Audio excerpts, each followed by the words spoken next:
Hey y'all, the Southern Survivor here. It is a beautiful, sunny, but windy day here in northeast Mississippi. I guess we're just going to have to suffer through the wind in order to make this video. What I have here today is a new rifle. This is the Tikka T3 Lite compact chambered in .308. Now there's two main reasons that I went with the compact version of this rifle. Number one, I needed a gun that would fit my wife. My Browning X-Bolt, the length of pull is just too long for her. She never could get a clear view through my scope because the buttstock was just too long. Now the length of pull, if you don't know what that means, it means the measurement from the trigger to the end of the butt plate. This gun has been cleared, it's not loaded at all, it's safe, so we're good to go. So I needed a gun to fit my wife. After doing some research on this and finding out that Tikka made a compact version of this gun, that's what I went with. Now when we first pulled it out of the box, the length of pull was a little too short for my wife, but the compact version comes with a spacer, or if you want to call it a stock extension, this little spacer and an extra rubber butt pad. It come with that, you know. And after I put that on, she put the gun to her shoulder and it was a perfect fit. So that worked great, and I was hoping it would. But the second reason I bought this gun, main reason, was because it has a 20-inch barrel. 90% of our deer hunting is done from a shoot house, and it's so much easier with a shorter barrel to be able to throw that rifle up, get it out the window, and take that shot. I think my X-Bolt has a 22, maybe 24-inch barrel. I can't be sure about that. But after shooting this gun and having it for a few days, we've had it for almost a week now, the action is so smooth on this gun. Of course, it's a bolt action rifle. It's very, very smooth.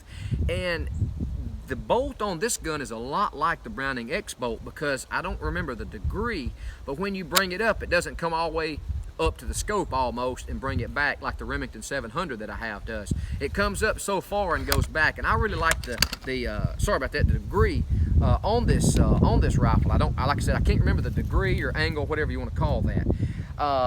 Accuracy. I've shot two different types of ammunition through this gun, and Tikka guarantees a 1-inch group or 1-inch MOA at 100 yards, and so far it has performed flawlessly in that. The gun handles well, it's light, it does have a little recoil because it's a light gun, very light. It'd be great, you know, if you were a stalking spot type, you know, deer hunter, it would work great for that, or if you hunt from a shoot house as well. The only thing I've seen that I didn't like is the magazine only holds 3 rounds. But other than that, it's fine. You can have 3 in the magazine, 1 in the chamber, and that'll work out fine.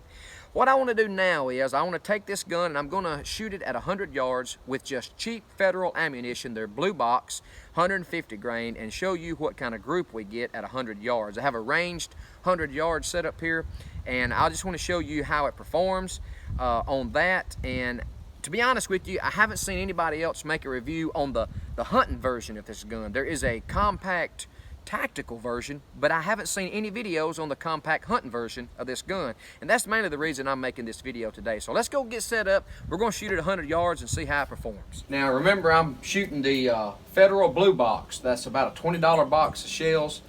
You can get them at Walmart. I think they're about 17, 18 bucks, but tax and all $20. And that's what I'm shooting, the cheap version of the Federal blue box Power Shock, I think is what they are, 150 grain. We'll see how they perform at 100 yards. Boy, I love that action.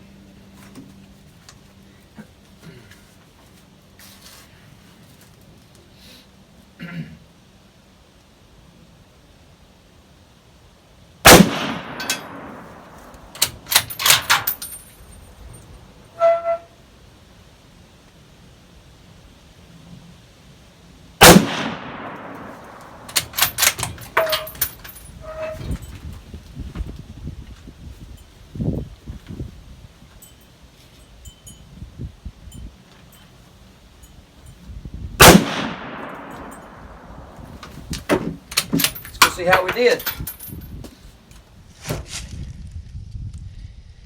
I have to admit, that's not the best group in the world at all. I will not be shooting that ammunition. Yeah, that's not that great. Oh well.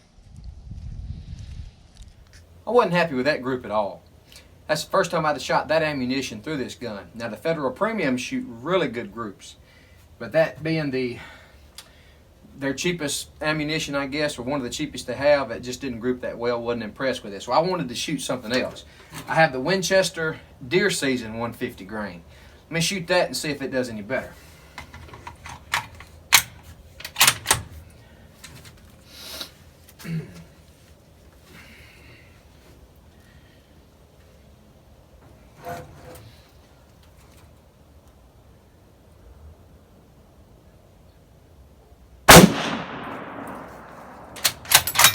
Shot high.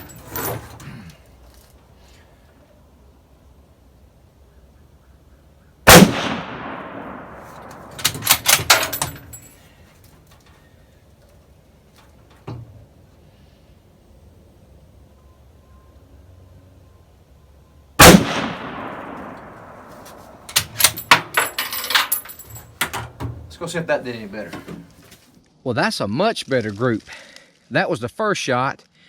One of these was the second, and if you can tell it, there's 2 bullet holes touching here. Wow. And that's about 1 inch, but still, that together, yeah, I really like that. The Federal didn't do that spiffy of a job, but the Winchester, man, that's 2 bullet holes touching.